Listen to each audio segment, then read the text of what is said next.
May 22nd, 1945. A routine British checkpoint on a bridge in northern Germany.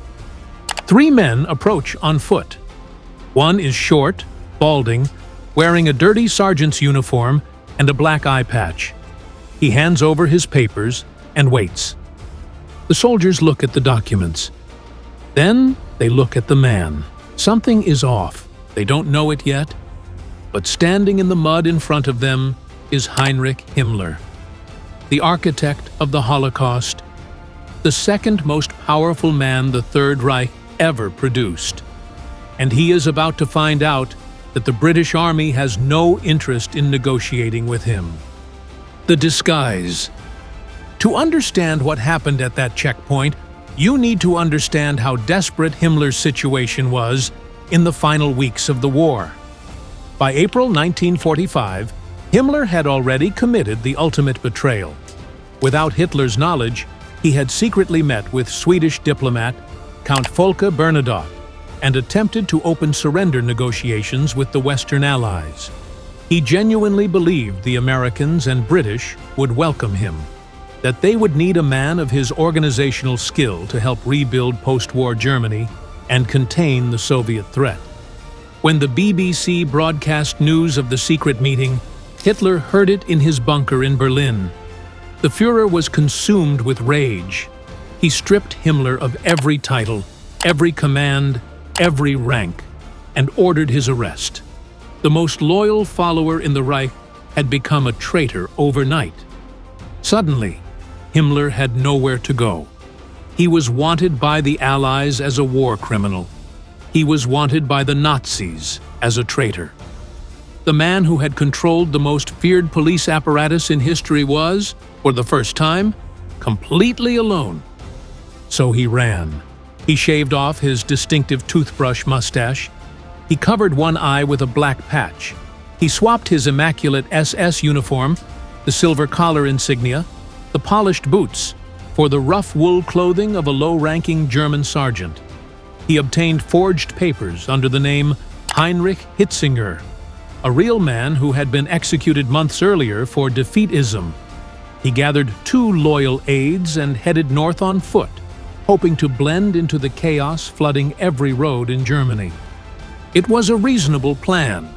Tens of thousands of soldiers were wandering the same roads. But Himmler made one critical mistake he didn't even know about: the stamp that gave him away.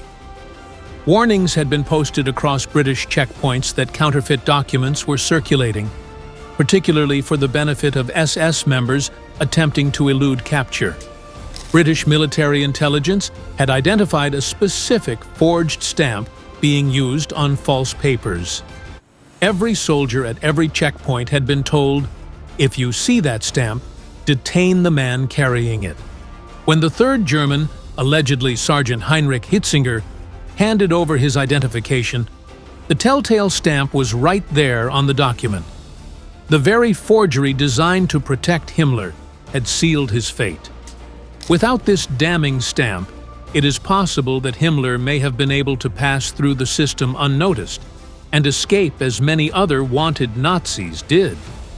All 3 men were detained and loaded into a truck. Himmler said nothing. He sat in the back and waited. The interrogation camp. The prisoners were transported to the British 31st Civilian Interrogation Camp near Lüneburg. It was a chaotic place.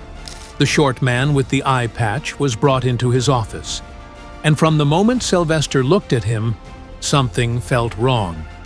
The man's hands were soft.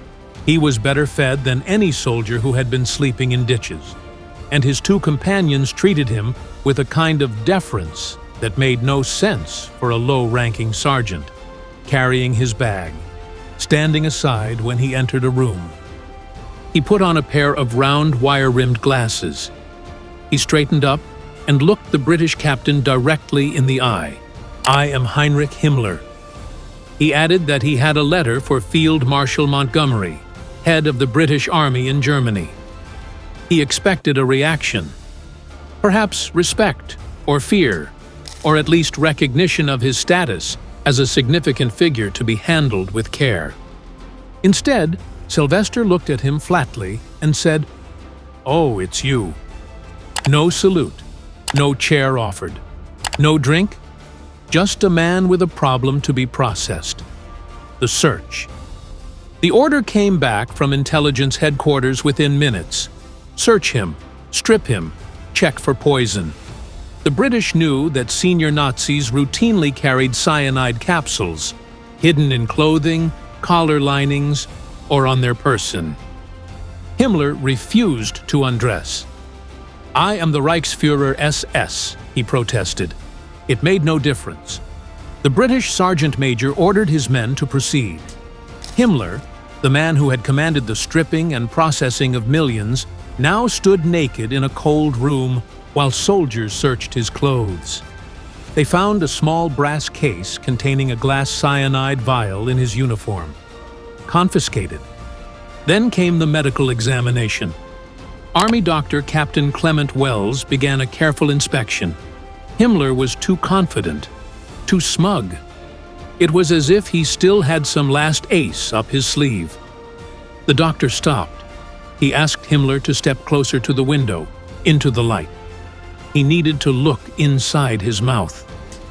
As Wells moved his finger toward Himmler's cheek, he spotted it, a second capsule, tucked between the teeth and the inner cheek. "Spit it out!" the doctor shouted. Himmler saw the hand coming.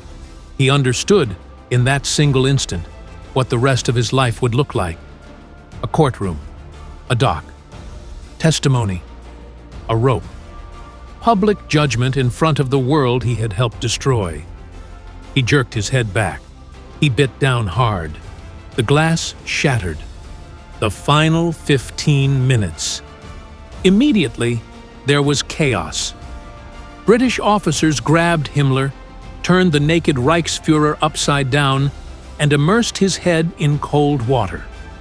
The doctor threaded a needle through Himmler's tongue to stretch it out and reach down to his gullet to pull out what remained of the poison. They poured water down his throat. A medic was called. Officers shouted that they needed him alive for Nuremberg. Potassium cyanide does not negotiate. He died within 15 minutes, despite every effort to revive him. The head of the SS lay on the floor of an interrogation room, covered with an army blanket. No ceremony, no dignity. The Allies had wanted him in the dock at Nuremberg. Instead, they had a corpse and a problem.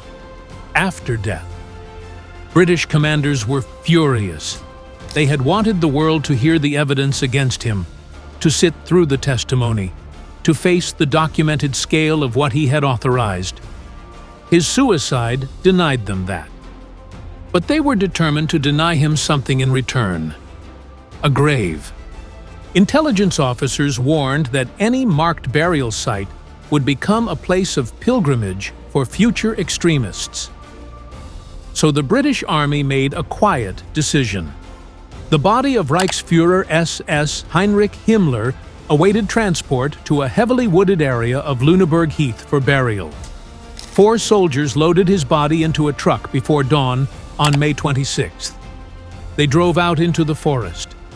There was no chaplain, no prayers, no record of coordinates. They dug a shallow grave, placed the body inside, filled it with earth, and covered the disturbed ground with leaves and branches until it looked like undisturbed forest floor. They drove back. They told no one where they had been. To this day, nobody knows exactly where Heinrich Himmler is buried. He is somewhere beneath the trees of northern Germany, unmarked and anonymous. Himmler had spent 12 years commanding fear across an entire continent. He expected negotiations, handshakes, a seat at the post-war table. What he got was a doctor asking him to open his mouth. He bit down because he could not face judgment. And in that single act, he told the world everything it needed to know about him.